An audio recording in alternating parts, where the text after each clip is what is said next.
अस्सलाम everyone, welcome to this video. ये video बनाने का मकसद बेसिकली ये है कि आप लोगों से बात की जाए न्यूट्रिशन के बारे में, मोटापे के बारे में। बहुत सारे लोगों का ये मसला है कि लोग जो है वेट गेन कर लेते हैं ओवर द टाइम, और उसकी वजह से, मोटापे की वजह से फिर उनको बहुत सारी बीमारियों का सामना होता है। बीमारियाँ किसी भी फॉर्म में आ सकती हैं, बट वो जो भी बीमारी हमारी ज़िंदगी में आती है, मेरा अपना ये ख्याल है और रिसर्च भी बताती है कि 80 to 90% उसकी जो जड़ है वो ओबेसिटी में, यानी कि मोटापे में बेसिकली छुपी होती है। पॉइंट ये है कि खाने के पॉइंट ऑफ व्यू से अवेयरनेस या न्यूट्रिशन के पॉइंट ऑफ व्यू से अवेयरनेस क्रिएट की जाए, लोगों को हेल्प किया जाए, लोगों को गाइड किया जाए।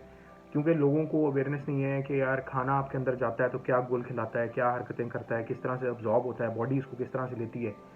तो ये चीज़ें लोगों को बताई जाएँ, लोगों को अवेयरनेस क्रिएट की जाए। तो आज बढ़ते हैं टॉपिक की तरफ। टॉपिक ये है कि हम लोग मोटे क्यों होते हैं।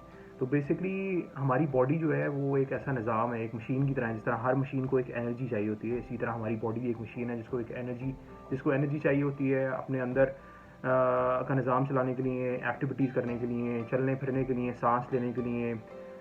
इवन कि अगर आप लेटे हुए भी हैं, कुछ भी नहीं कर रहे, तो वो बॉडी का जो अंदर निज़ाम चल रहा है उसके लिए उसको पूरी एनर्जी रिक्वायर्ड है। और वो एनर्जी कहाँ से आती है? वो एनर्जी आती है खाने से। जो भी हम अपने मुंह में डालते हैं हमारे पूरे डाइजेस्टिव सिस्टम के थ्रू जाता है और उसके बाद वो कन्वर्ट होता है एनर्जी में।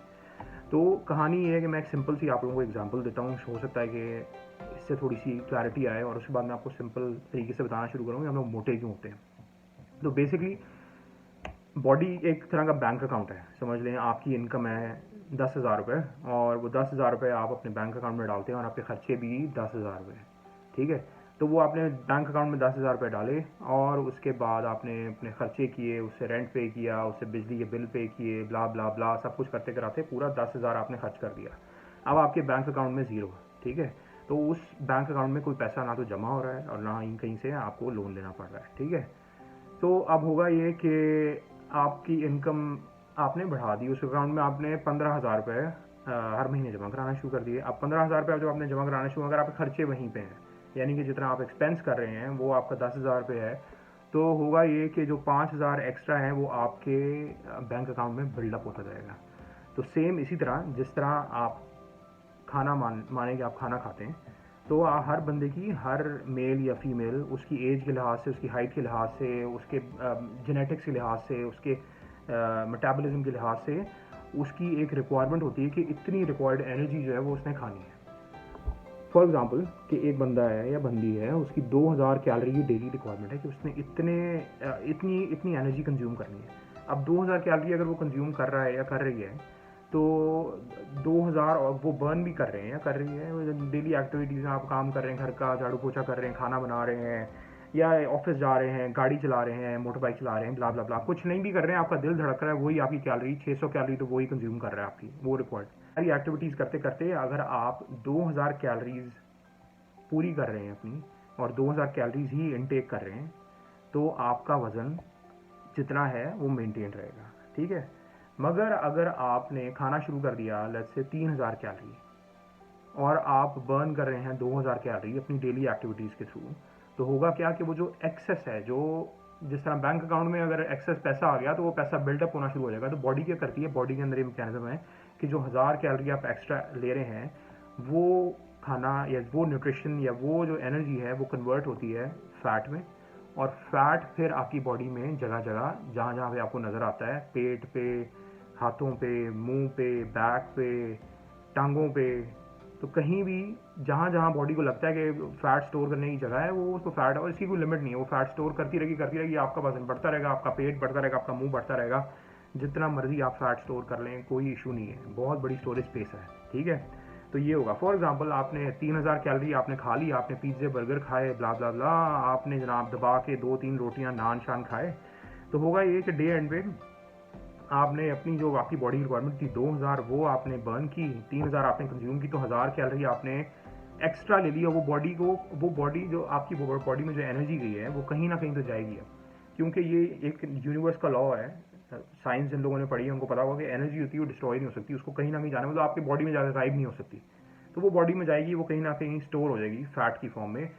बॉडी ये सोचती है कि ठीक है, अगर कभी मुझे ज़रूरत पड़ेगी आगे तो उसको मैं पकड़ के लाऊंगी, जहाँ जहाँ वो फैट या एनर्जी को उसने स्टोर किया होगा उसको पकड़ के लाएगी, और उसको फिर एनर्जी की फॉर्म में वापस कन्वर्ट करेगी, और फिर वो आपकी बॉडी को पावर कर सकेगी उसे।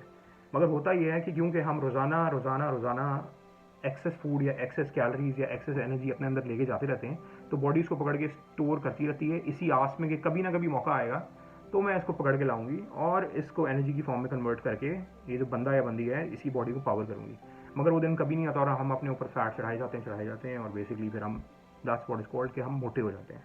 तो कहानी ये है कि अगर आपने एक्सेस एनर्जी अपने अंदर लेके गए, जैसा कि मैंने बताया आपने कि वेट गेन कर लिया, कुछ हो गया, अब इसका उलट सोचें ज़रा कि अगर आपने वेट लूज़ करना है तो आपको क्या करना पड़ेगा। लेट्स से आपकी 2000 की आपकी रिक्वायरमेंट है, बॉडी की 2000 कैलोरी आपको रिक्वायर्ड है to maintain your current weight, ठीक है। उसके बाद आपने करना ये है कि आपने अगर 1500 कैलोरी या 1500 यूनिट्स ऑफ एनर्जी जो है वो अपनी बॉडी में लेके गए हैं, आपकी रिक्वायरमेंट है 2000, तो बॉडी जो है अभी डेफिसिट मोड में आ गई, रिक्वायरमेंट ज़्यादा है, इनटेक जो है वो कम है, ठीक है। तो 500 का गैप क्रिएट हो गया, 500 का डेफिसिट क्रिएट हो गया। इसी तरह से अगर वो बैंक अकाउंट वाली एग्जांपल पे हम वापस जाएं तो आपने अगर अपने 5000 रुपए जो है अपने बैंक अकाउंट में जमा कराते रहे हैं 4-5 महीने, एकदम से अगर आपके खर्चे बढ़ गए तो you can start withdrawing your savings as well, ठीक है। तो इसी तरह ये है कि जो बॉडी में सेव हुआ हुआ फैट है या सेव्ड एनर्जी है, जो आपको फैट आपके मोटापा जो नजर आता है, अगर आप अपने कैलोरी डेफिसिट मोड में चले गए हैं, ठीक है, तो आपकी बॉडी जो है वो लाएगी फैट को खींच के उसको एनर्जी में वापस कन्वर्ट करेगी और आपकी बॉडी को पावर करेगी। ना समझे कि आपने 1500 कैलोरी की आपने डाइट की, अपनी एनर्जी कंज्यूम की और 2000 आपकी रिक्वायरमेंट थी। अब इसके ऑन टॉप अगर आपने 500 की लेट्स से आपने 40 मिनट वॉक कर ली जाके या 50 मिनट आपने वॉक कर ली, उसमें रफली आपने 400 से 500 कैलोरी अगर बर्न कर ली, यानी कि एनर्जी आपने एक्सपेंड कर ली, तो हुआ ये कि 500 का आपने खाने से गैप क्रिएट किया, यानी कि थोड़ा सा खाना कम करके, और 400 से 500 आपने क्या किया, आपने एक्सरसाइज के थ्रू बर्न किया। तो जब एक्सरसाइज के थ्रू बर्न किया तो आपने टोटल तकरीबन 900 से 1000 कैलोरी का डेफिसिट क्रिएट कर लिया। अब इसको अगर आप रोजाना के एक्यूमुलेट करें एक हफ्ते में तो तकरीबन ये बनता है रफली 7000 कैलोरी आपने एक हफ्ते में बर्न कर ली। 7000 कैलोरी अगर आपने एक हफ्ते में बर्न कर ली, इसका मतलब है कि आपने 2 पाउंड यानी कि तकरीबन 1 किलो के करीब आपने एक हफ्ते में वजन लूज कर लिया। ऑन द अदर हैंड अगर आप 1000 कैलोरी एक्सेस ले रहे थे तो हर हफ्ते आप तकरीबन 1 किलो अपने ऊपर चढ़ा रहे थे। तो अगर हर बंदा 1 किलो चढ़ा रहा है अपने ऊपर एक हफ्ते में, एक महीने में उसका वजन जो है 4 किलो, और ये एक्यूमुलेट कर लें फिर इसको सालों पर, लोग सालों एक ही रूटीन में रहते हैं, 5-5 10-10 साल खाने खा खा के एक्सेस एनर्जी कंज्यूम कर करके, तो ये हाल हो जाता है। Basically that's how you gain weight and that's how you lose weight as well. ये बहुत ही सिंपल सी मैंने आपको इक्वेशन बताई है, इसको बोलते हैं एनर्जी बैलेंस की इक्वेशन, ठीक है। कि आपने वेट गेन किस तरह होता है और वेट आप लूज भी किस तरह कर सकते हैं, तो दोनों चीज़ें, ये बहुत ही सिंपल है। मगर इसका ये हरगिज़ मतलब नहीं है, ये बिल्डिंग ब्लॉक्स हैं बेसिकली। तो इसका मतलब हरगिज़ ये नहीं है कि अगर आपने 1500 कैलोरी अपने कैलोरी डेफिसिट मोड में खानी है तो उसमें जी आपने एक ही तरह का न्यूट्रिएंट पकड़ के या एक ही तरह की ग़िज़ा आपने खा ली। इसका मिक्स एंड मैच होता है। असल सवाल यही है कि क्या फॉर एग्जांपल लेट्स से आपको अलाउड, अगर आपने 1500 कैलोरी की इनटेक आपने करनी है तो आपने क्या सारी की सारी कार्बोहाइड्रेट से ले लेनी है, सारी की सारी प्रोटीन से ले लेनी है, सारी की सारी फैट से ले लेनी है। यहाँ पे काम आता है एक अच्छे न्यूट्रिशनिस्ट का कि वो किस तरह से मिक्स बनाता है, मिक्स करता है चीज़ों को बॉडी के लिहाज से, बंदे के लिहाज से, क्या रिक्वायरमेंट है, क्या गोल है।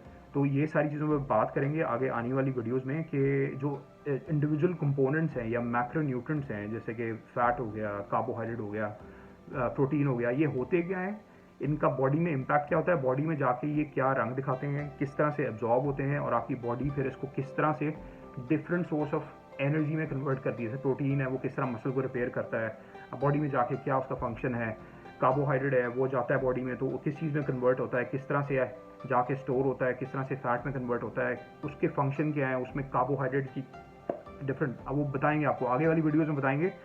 अभी के लिए इतना ही, वीडियो छोटी रखने का मकसद है, ये सीरीज़ होगी पूरी, इसको देखते जाएँ। अगर कोई क्वेश्चन हैं कमेंट में अपना क्वेश्चन बताएं, मैं आंसर करूंगा कमेंट्स, सब लोगों के answer. Awareness is the objective, awareness is the goal here. तो जहन में कोई भी क्वेश्चन है नीचे कमेंट में मेंशन करें, और हेल्दी रूटीन फॉलो करें, be healthy, be safe. Thank you very much, bye.